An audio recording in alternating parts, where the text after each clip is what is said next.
Fala rapaziada, como é que vocês estão? Vamos lá para mais um vídeo. Para você que é novo aqui no canal, seja muito bem-vindo. Esse aqui é um quadro novo. Ele é em formato de aula mesmo.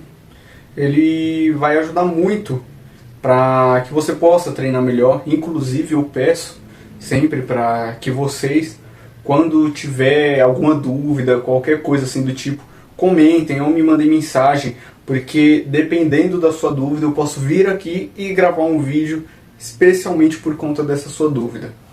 E o tema de hoje é sobre acessórios. O que eu quero falar sobre acessórios? Porque eu acho que é um tema muito importante, porque dependendo do acessório que você usa, ele pode te atrapalhar ao invés de te ajudar. E muita gente faz isso na academia, é muito mais comum do que parece. Então tomem cuidado e hoje eu vou ajudar um pouco vocês nesse ponto. E também vamos falar se esse acessório ele pode ser bom, se ele é bom, quando que ele deve ser usado. O primeiro acessório que eu quero falar é sobre cinto. Eu acho que é o que o pessoal mais leva assim, em consideração nas academias, é o cinto. E o cinto é um acessório que nem sempre precisa ser usado. E na grande maioria das vezes, quando é usado de forma errada. Por que nem sempre ele deve ser usado? Porque tem pessoas que usam ele para poder fazer o aquecimento, na fase preparatória, aí usa na série válida. Tem gente que usa para poder fazer treino de peito. Tem gente que usa para poder fazer treino de bíceps, tríceps, para fazer esteira. Enfim, o esforço que você tem no core e na lombar é algo mínimo. Não vai ser um esforço no qual a sua lombar ou o seu core não vai dar conta. E quando você usa o cinto frequentemente, em todos os treinos que você vai fazer, no momento que você precisar fazer algum esforço, alguma força sem esse cinto, o seu core e a sua lombar não vai estar preparado para poder aguentar essa estrutura, porque quando você ia treinar, você usava a porra do cinto, ou seja, você não fortaleceu ele. E aí você vai lá, depois do treino, faz 2 sériezinhas de abdominal e vai pra casa e que se foda, quer que se a porra do seu abdômen, quer que a porra da sua lombar, que você nunca treina, aguente essa porra, mas não funciona assim. Então, quando o cinto deve ser usado? O cinto ele deve ser usado em exercícios no qual você vai usar muito da sua lombar e ela não pode ser o ponto principal daquele exercício. Por exemplo, vou fazer um terra sumô. A minha lombar ela não deve ser o ponto principal daquele exercício, mas eu vou pegar muita carga, então faz sentido eu usar o cinto. Agora eu vou fazer um meio terra, por exemplo. Se eu for fazer um meio terra, os principais músculos no qual eu quero trabalhar são os eretores da espinha e também a lombar. Se eu uso o cinto, eu já tiro a eficácia da lombar. Então, eu vou conseguir sim colocar mais peso, porque o cinto vai estar fazendo esse trabalho da lombar, mas vai ser extremamente desnecessário. E se por acaso algum dia eu for fazer sem esse cinto, com a mesma carga, minha lombar não vai aguentar, porque tinha o cinto já fazendo o trabalho dela durante esse movimento. E também, por que muita gente usa errado? Porque o cinto ele deve ser usado na lombar, na região da lombar, ou seja, mais ou menos aqui nessa região do umbigo. E muita gente coloca o cinto perto da pelve, ou tem gente que coloca o cinto quase como uma porra de um peitoral, mano. E não, coloca ali, mais ou menos aqui na região do umbigo. E lembra, usa somente quando necessário, quando a carga for alta e quando a lombar não for o músculo alvo. Aí sim faz sentido você usar o cinto. Caso isso, não precisa dessa porra. Segundo acessório, strap. Para quem não sabe, strap ele é esse acessório aqui. Ele serve para você colocar aqui na mão. Aí você vai prender ele na barra e aí ele faz com que o trabalho do antebraço seja um pouco menor. O primeiro ponto que eu quero falar aqui é que muita gente usa isso aqui errado, tá? Muita gente quando vai usar o strap, coloca ele aqui assim e prende assim. Se você prender assim, na hora que você puxar, o strap vai abrir, certo? O ideal é a barra sempre vai ficar entre o strap e a mão. Colocou aqui, girou, prendeu. Aqui esquece. Aqui você não vai precisar nem fazer força, que o strap nunca vai sair, tá? Pronto, aprendemos como usar o strap? Aprendemos. Agora a questão é, É necessário usar o strap? Depende.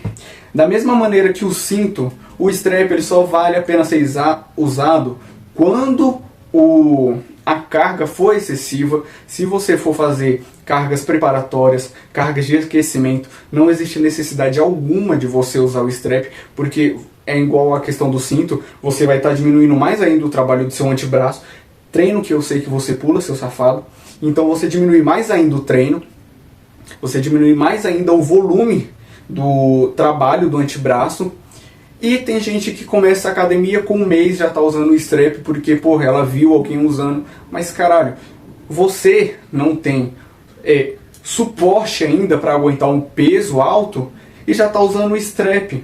Não existe necessidade alguma disso. O strap ele só deve ser utilizado quando você vai fazer, por exemplo, um levantamento terra, e aí o seu corpo, você sabe que o seu corpo aguenta aquele peso, porém a sua mão começa a abrir. O peso, o seu antebraço não consegue fazer força para segurar sua mão fechada, e aí o peso da barra começa a abrir.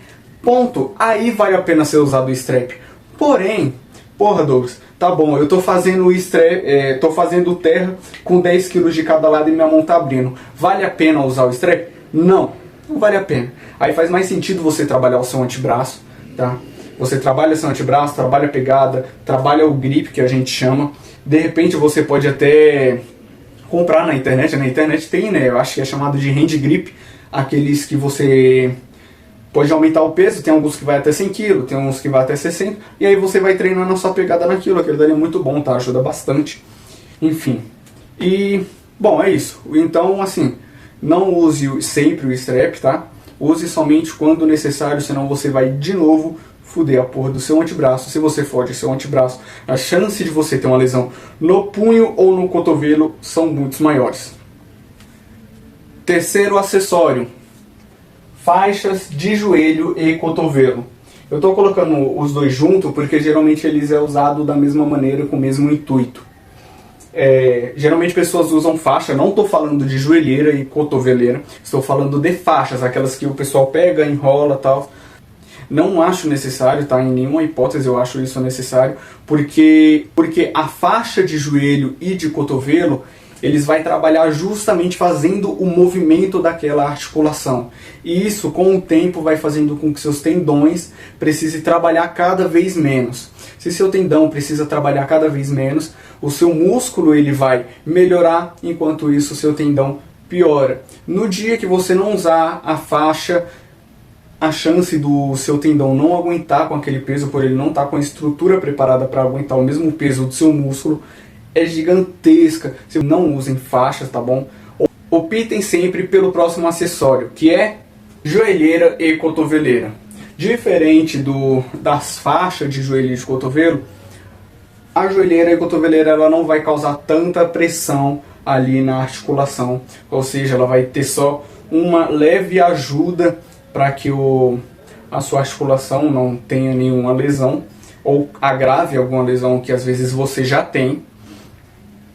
Já a faixa de joelho e de cotovelo, outro ponto negativo sobre elas é que quando a gente usa ela, gera uma pressão muito grande naquela articulação que às vezes fica até difícil de passar sangue para as extremidades. Se fica difícil de passar sangue para as extremidades, a chance também de, por exemplo, você estar fazendo supino e faltar sangue na sua mão e você falhar, você cair com o peso porque faltou sangue na mão, enfim, é muito maior.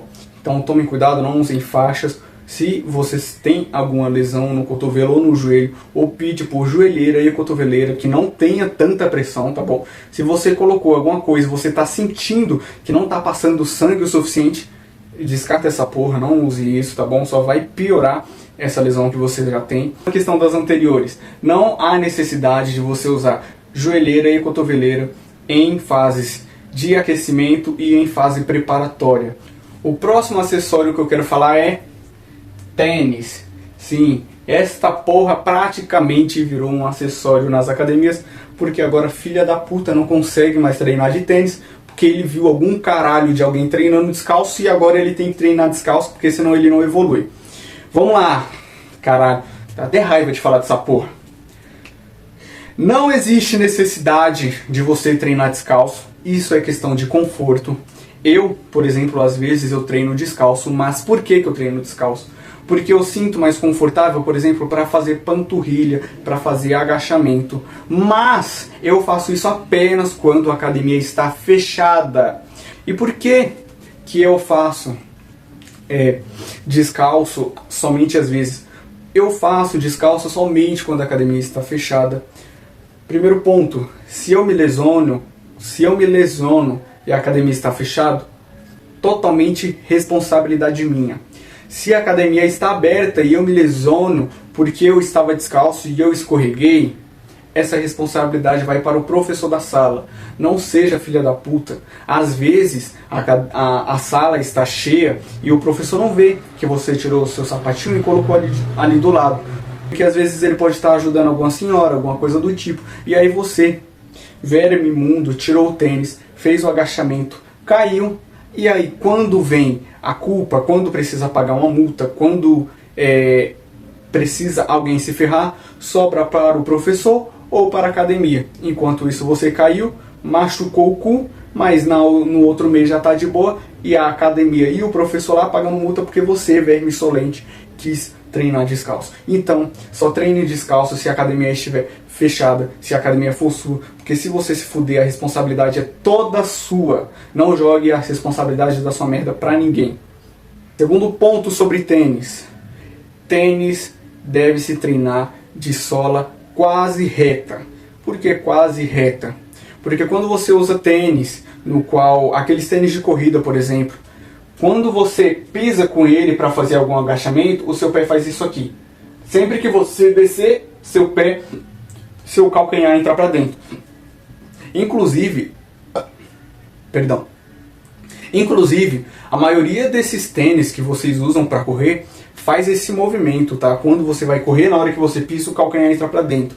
Por mais que seja tênis para corrida, a grande maioria deles é uma bosta, sinceramente, sendo bem sincero com vocês. Então tomem cuidado quando vocês forem comprar um tênis, principalmente se for para correr, principalmente se for para treinar, porque ele pode gerar lesões no joelho ou então no seu tornozelo.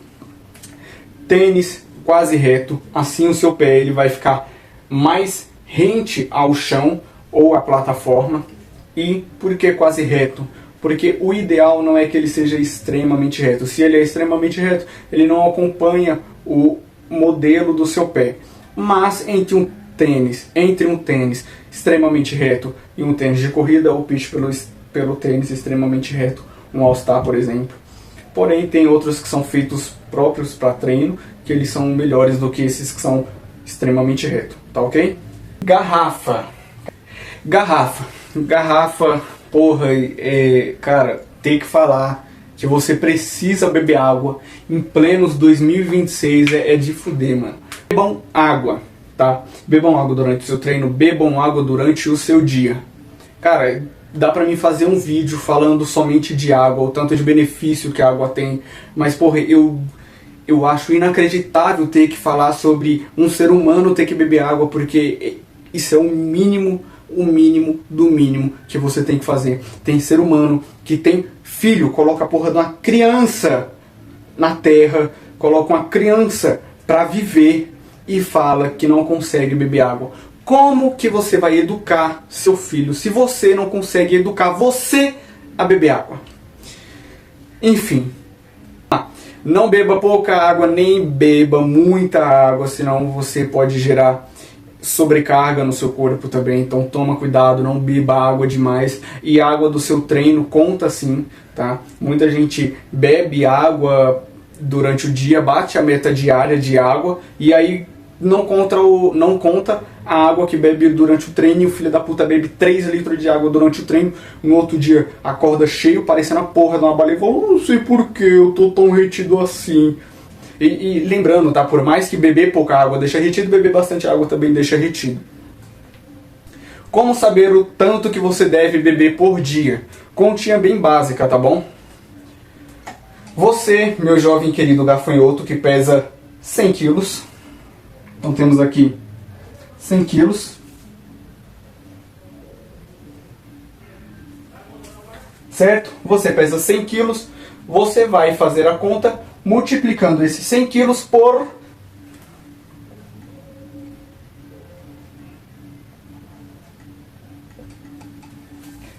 35.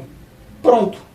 Você fez essa continha, você descobriu mais ou menos quanto que você deve beber diariamente. Nesse caso aqui, 100 versus 35 dá 3.500,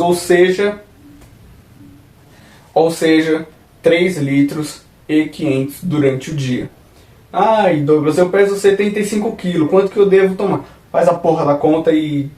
Enfim, não vou ficar fazendo conta aqui pra você não. Celular. Eu devo levar o celular ou não para a academia? Vamos lá, eu não gosto de treinar com celular, não gosto, tá? Eu acho que eu me distraio muito. E quando você tá treinando, você precisa manter o seu foco ali. Eu já vi, dá vontade de, dar uma voadora na pessoa quando eu vejo isso. Mas eu já vi diversas pessoas fazendo cadeira extensora e jogando no celular. Ou fazendo cadeira extensora e respondendo alguma mensagem.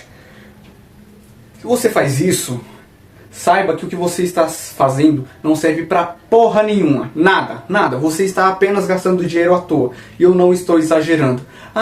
Mas eu faço isso aqui porque eu só quero manter. Você não está mantendo, tá? É o que eu estou falando. Não está servindo pra porra nenhuma. Para com isso. Larga a porra desse celular. No máximo, coloca um fonezinho ali pra escutar uma música, guarda o celular no bolso. Se você tem vício em celular, desliga a internet, e foca na porra do treino. Treina. Tira 1 hora do seu dia. Você tira hora pra tudo. Você tira hora pra beber, você tira hora pra poder assistir televisão, você tira hora pra jogar videogame, você tira hora pra encher o cu de comida, mas você não consegue tirar 1 hora do seu dia pra poder treinar e fazer cardio, porque é cansativo. E quando eu falo treinar seriamente, eu estou falando para todos os públicos. Eu não estou falando apenas para o público de 20 a 30 anos. Não, se você tem mais de 50 anos, se você tem mais de 60 anos, você deve treinar pesado sim. Quem treina leve não evita a sarcopenia, que, para quem não sabe, sarcopenia, a partir ali dos 40 anos, o nosso músculo começa a fazer isso aqui, começa a cair. A sua massa muscular começa a diminuir. Então, para evitar a sarcopenia, você precisa sim treinar pesado. Foda-se se você tem mais de 60 anos.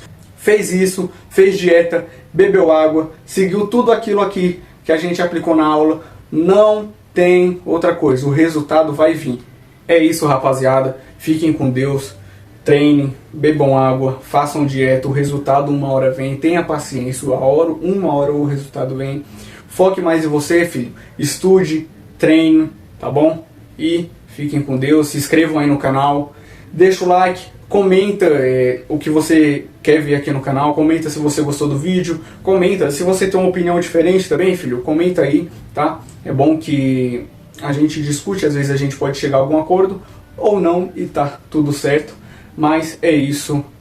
Me sigam também nas redes sociais. Vai estar aparecendo aqui na lousa. E fiquem com Deus. Até uma próxima.